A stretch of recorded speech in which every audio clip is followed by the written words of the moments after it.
৪২ আসনেই প্রার্থী ঘোষণা করে দিল তৃণমূল কংগ্রেস। বঙ্গে বিরোধীদের জোট জল্পনার অবসান। কংগ্রেসের সুর নরমেও শিকে ছিড়ল না জোট ভাগ্যের। ব্রিগেডের সভা থেকে বাংলার সব কেন্দ্রে প্রার্থী ঘোষণা ঘাসফুলের।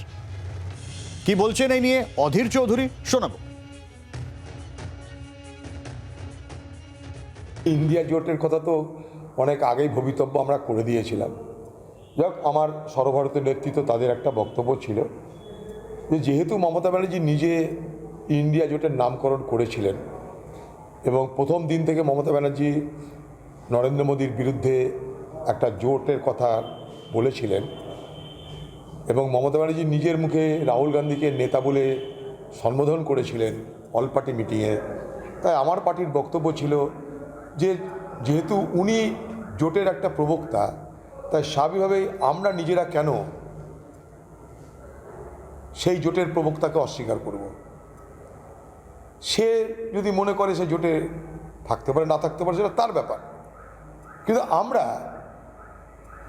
আমরা কেন তার দায় নেব?